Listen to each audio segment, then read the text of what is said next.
Buenos Aires es una ciudad de fantasmas. Pero no de los que arrastran cadenas. Es una ciudad obsesionada con su propio pasado. Es un porteño viejo, vestido con un traje francés gastado, que mira al Río de la Plata y suspira por un París que nunca existió. Mi nombre es Santiago. Soy explorador urbano. Urbex. Mientras los turistas se emborrachan de tango y Malbec en San Telmo, yo busco la otra ciudad. La ciudad que yace, debajo, de sus pies. La Buenos Aires de 1871. La de la fiebre amarilla. La ciudad que, en su pánico, construyó túneles secretos y enterró arroyos enteros para esconder la muerte. Todos buscan los túneles de los jesuitas. Creen que encontrarán oro. Yo buscaba algo más. Buscaba la zanja de Ceballos. Un arroyo maldito que se tragó a cientos de inmigrantes y que la ciudad decidió sepultar en vida.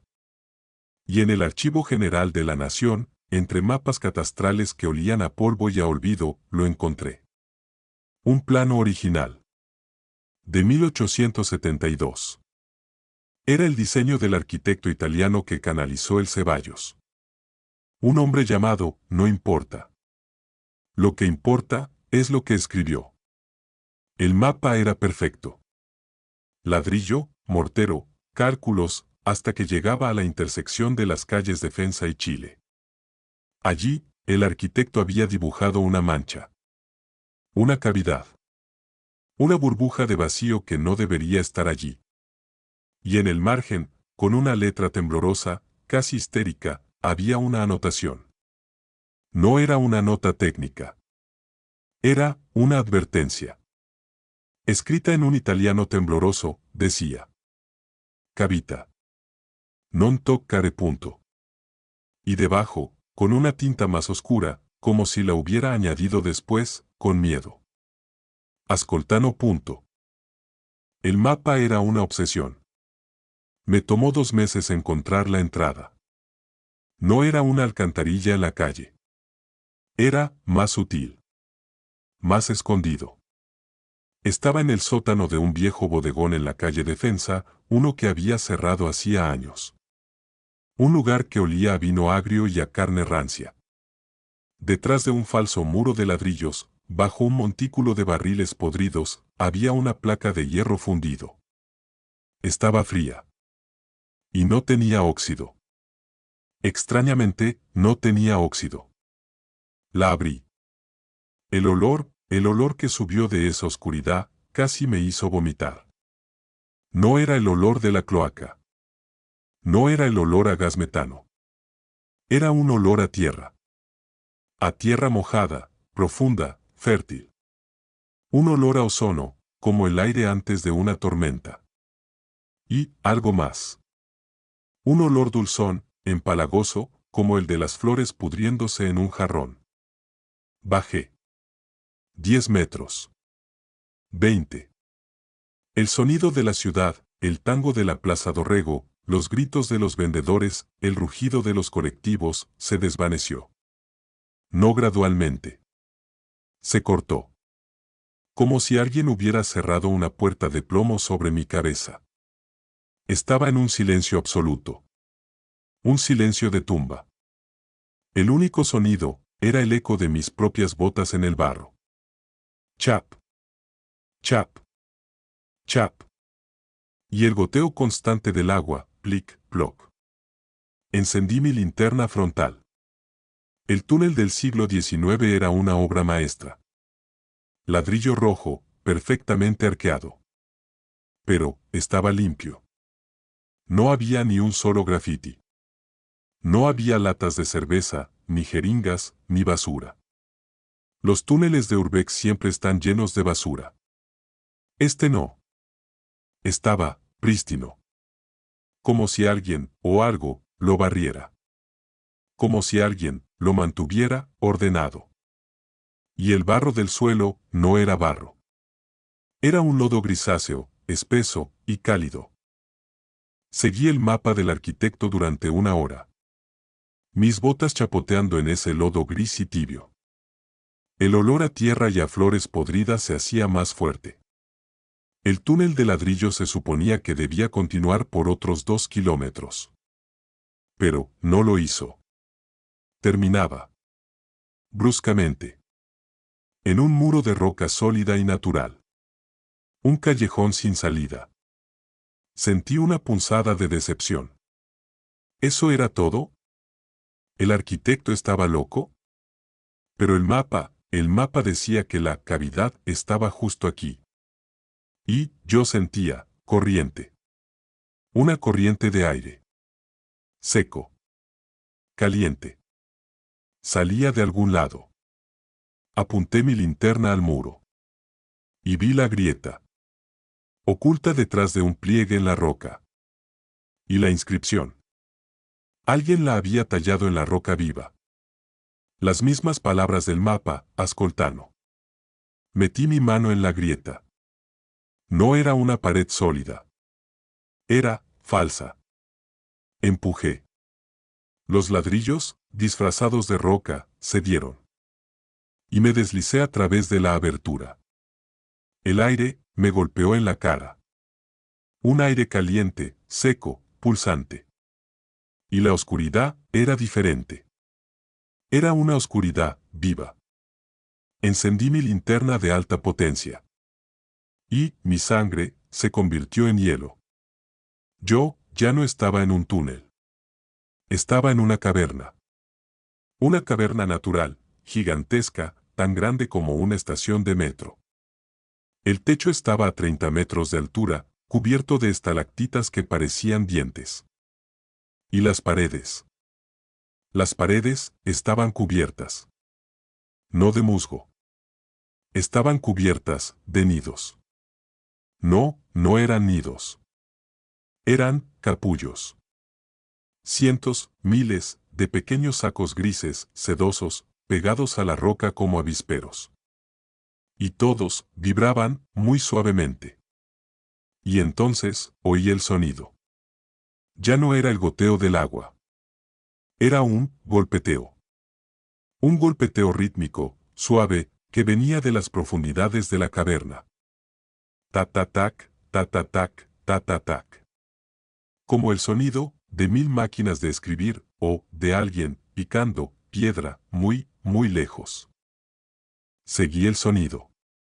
El ta-ta-tac era hipnótico. El aire era caliente, polvoriento, y olía a ozono y a esa podredumbre floral. La caverna se ensanchaba.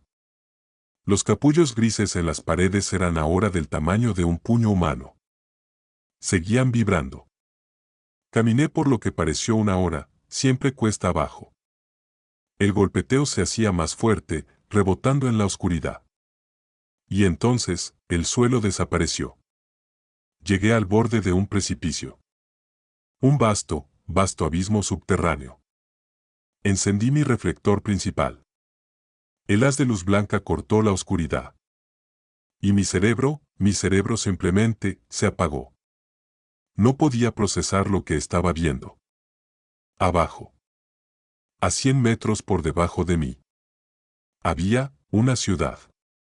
No era una ciudad. Era un reflejo.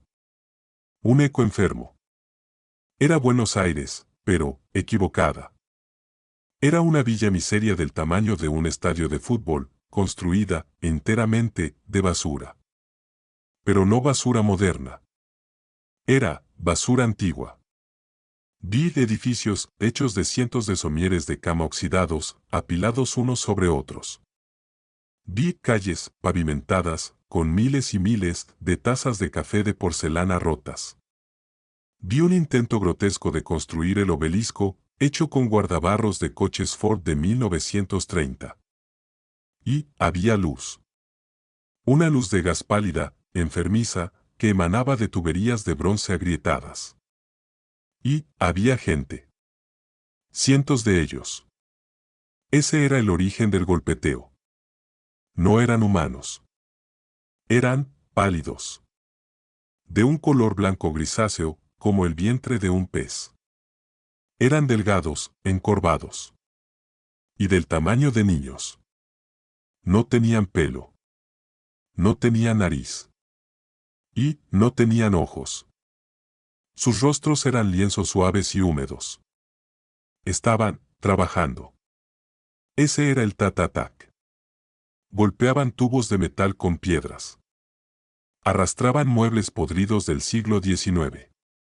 Estaban construyendo. Estaban imitando la ciudad de arriba. Eran el eco ciego, subterráneo. Habían estado escuchando el ruido de Buenos Aires durante 100 años, y estaban construyendo su propia versión, justo debajo de nuestros pies. Me quedé helado en el borde, mi linterna iluminando esa metrópolis de pesadilla. Eran ciegos, pero sabían dónde estaba cada cosa.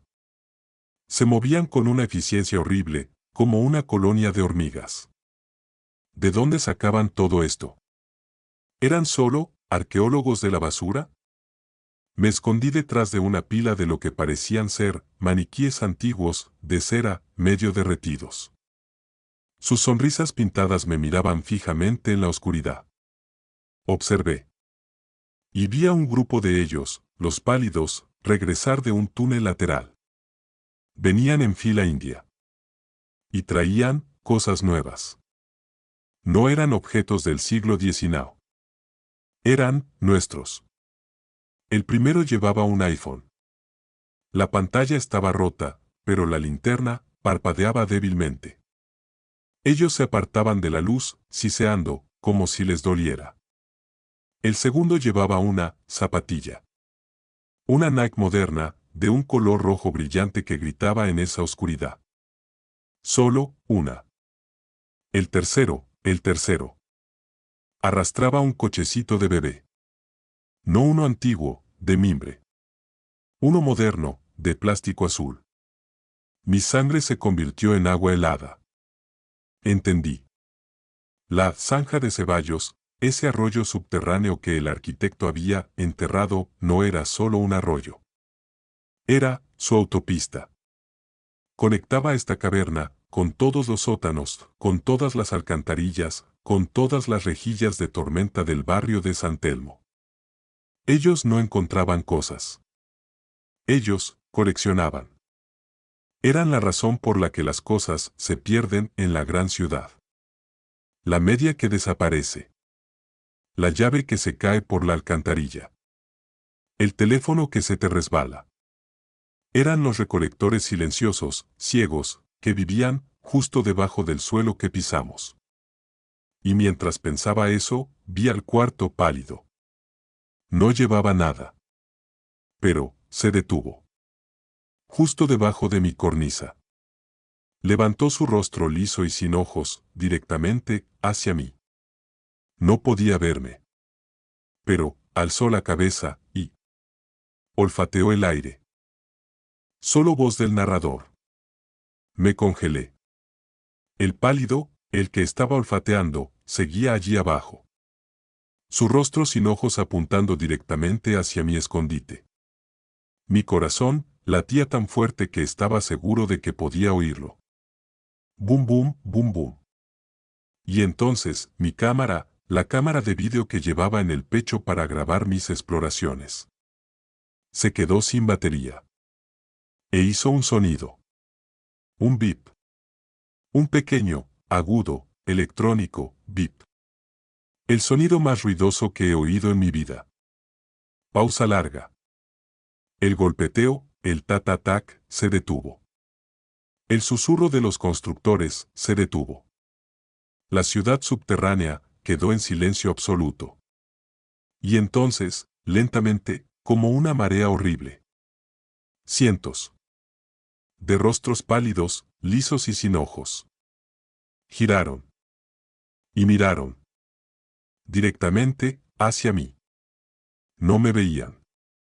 No necesitaban verme. Habían oído mi tecnología. Solté un gemido. Me di la vuelta y corrí. Corrí de vuelta al túnel del arquitecto. Tropecé en la oscuridad, arañándome las manos contra la roca. Oí el sonido detrás de mí. No era un rugido.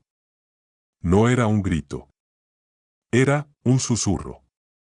El susurro de cientos de pies descalzos, secos, corriendo sobre la piedra. Eran rápidos. Terriblemente rápidos. Encendí mi grabadora de audio. Mi última opción. Mi caja negra. La voz del narrador se vuelve tensa, jadeante, como si estuviera corriendo. Estoy en el túnel de ladrillos. No sé si la pared falsa. Se oye un sonido de arañazos secos, muy cerca. Están aquí. Están en las paredes. Dios, están dentro de los capullos. Un grito ahogado. La voz del narrador ahora es un susurro aterrorizado. Me tocaron. Están fríos. No me están haciendo daño. Están curiosos. Pausa. Están tocando mi grabadora. Les gusta. Les gusta el sonido. La voz del narrador se corta con un grito de dolor y un clic. El audio vuelve. Pero ahora es un sonido diferente. Es el golpeteo rítmico, el que oímos en la cueva. Ta-ta-tac, ta-ta-tac. Y debajo de él, un nuevo sonido, una voz distorsionada, apenas reconocible como la de Santiago, repetida en un bucle sin fin. Batería baja, batería baja, batería baja, batería.